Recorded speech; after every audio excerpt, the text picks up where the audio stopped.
कर्जमाफी का बिगुल, बच्चू कडू की सातबारा कोरा कोरा पदयात्रा से गूंजेगा महाराष्ट्र। किसानों की चीख अब सड़कों पर गूंजेगी और नेतृत्व करेंगे स्वयं प्रहार के बच्चू कडू। 5 जुलाई से महाराष्ट्र की धरती एक नए संघर्ष की साक्षी बनने जा रही है। सातबारा कोरा कोरा पदयात्रा, जिसमें कर्ज के बोझ तले दबे किसान, मजदूर, विधवा, दिव्यांग और बेरोजगारों की आवाज को उठाया जाएगा। यात्रा की शुरुआत होगी देश के पहले कृषि मंत्री डॉक्टर पंजाबराव देशमुख के जन्मगांव पापल से और समापन होगा यवतमाल के चिलगमान गांव में, जहां किसान आत्महत्या की पहली दिल दहला देने वाली घटना हुई थी। कुल 138 किलोमीटर की इस यात्रा में उम्बरडा बाजार, दारवा, त्यूरी, काली दौलत जैसे संवेदनशील गांवों को जोड़ा गया है। बच्चू कडू का ऐलान, अब नहीं सहेंगे अन्याय। यह आंदोलन सिर्फ यात्रा नहीं, किसानों की जिंदा चिता पर एक चेतावनी है। जब तक न्याय नहीं मिलेगा तब तक चुप नहीं बैठेंगे। क्या है मांगे? सख्ती की कर्ज वसूली तुरंत बंद हो, संपूर्ण और निष्कलंक कर्ज माफी लागू की जाए, विधवा व दिव्यांगों के लिए विशेष रोजगार योजना, मनरेगा में कृषि कार्यों को शामिल कर मजदूरी बढ़ाई जाए, युवाओं को स्थानीय स्तर पर स्वयं रोजगार और शिक्षा के अवसर।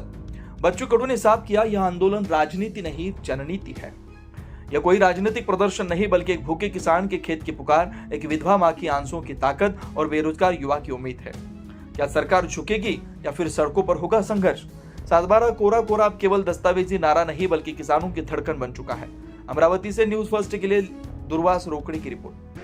उन्होंने कहा था कि दिव्यांगों के मानधन के बारे में 30 जून में जो हमारा आने वाला अधिवेशन है, जो उसमें हम दिव्यांगों को मानधन बढ़ाएंगे और कर्ज माफी के लिए एक उच्च स्तरीय समिति निर्माण करके उसका जब अहवाल प्राप्त होगा उसी दिन उसका प्रस्ताव कैबिनेट के सामने लाकर कर्ज माफी की घोषणा करेंगे।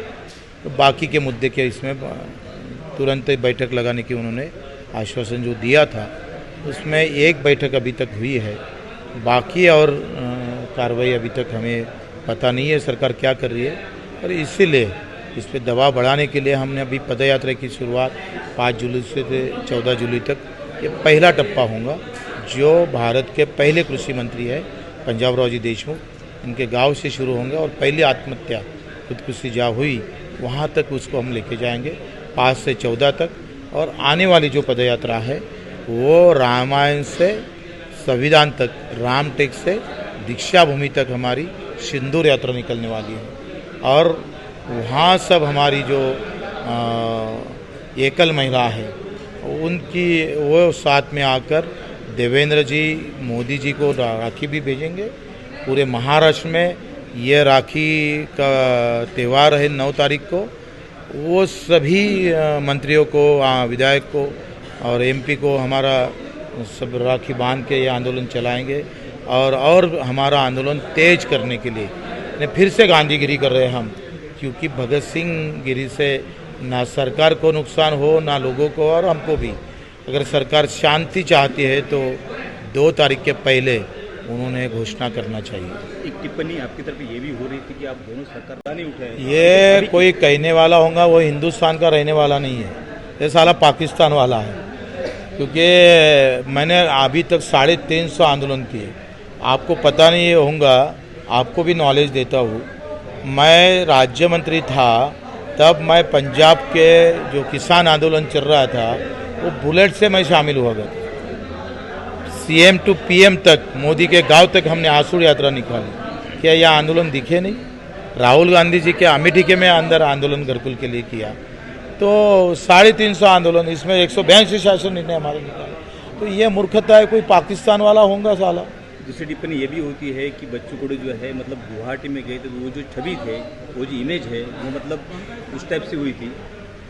देखो आंदोलन के माध्यम से हो रहा है। देखो ये भोंकने वाले लोग हैं। ये घर में बैठकर जहाँ अपने वाइफ के लिए, अपने माँ के लिए जिन्होंने किया नहीं, ऐसे जो लोग होते हैं, ऐसे विचारधारा के लोग होते हैं, उनकी ये राह होती है। मैं गुवाहाटी में गया जरूर, लेकिन मैं दिव्यांग भाई के लिए गया। उनके दिमाग में बैठना चाहिए।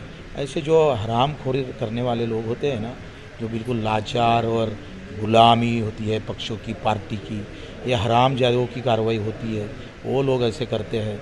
इसलिए हम हमारे आंदोलन से प्रामाणिक है, लोगों का हम पर विश्वास है और बहुत ताकत से ये मुद्दे को उठाकर गरीब के घर पैसा तिजोरी से लेके जाने का आंदोलन है।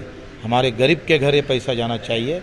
हमने मुद्दा उठाया फिर जाके घरकुल जो गांव का घरकुल है निवास है उसको खाली 1,25,000 मिलते थे। अभी बच्चू कडू के आंदोलन के वजह से 2 लाख मिल रहा है। पैसा गरीबों के घर लेके जा रहा है बच्चू कडू। एक मुद्दा और भी आ रहा है कि लाडली बहन योजना के तहत जो है मतलब बहनों को पैसे देने के लिए नहीं है, ऐसे में अगर कर्ज माफी होती है तो सरकार के ऊपर बहुत ज़्यादा बोझ पड़ जाएगा। ये आपने कहाँ से अभ्यास किया मुझे पता नहीं, कहाँ ये से एक स्टडी किया है मंत्री जो है उन्होंने आपको? कहा था। कौन से मंत्री ने कहा? नहीं, वही बोला। उसका नाम होगा तो मैं उसका थोबड़ गर्म करता हूँ ना, उसके पहले कनपट में मारता हूँ ना। कौन सा उसका नाम बताओ, उसको समझता हूँ मैं, ट्यूशन लगाता हूँ उसको।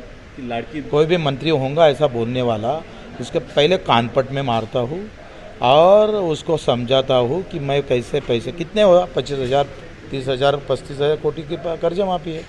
अभी 3.5 लाख 7 लाख 20,000 कोटी का हमारा अर्थ संकल्प है। उसमें 3 लाख करोड़ हमारे वेतन और ये सब पगार के लिए गए, तो फिर रहा 3.5 लाख। 3.5 लाख में व्यक्तिगत रूप में जहाँ टेंडर नहीं होता आम लोगों के लिए 50,000 बाहर निकलते हैं। 3 लाख करोड़ की टेंडर पहुँचते हैं जहाँ ज़रूरत नहीं। क्या ये नहीं हो सकता मेट्रो ट्रेन 1 साल बढ़ा दो और आगे करो? शक्तिपीठ और 80,000 करोड़ का है, क्या अभी 80,000 एक दिन में 1 साल में खर्चा हो रहा है? ये हमें मत बताओ। अगर सरकार आपकी मांग पूरी नहीं करती है तो आपका कड़ा रुख क्या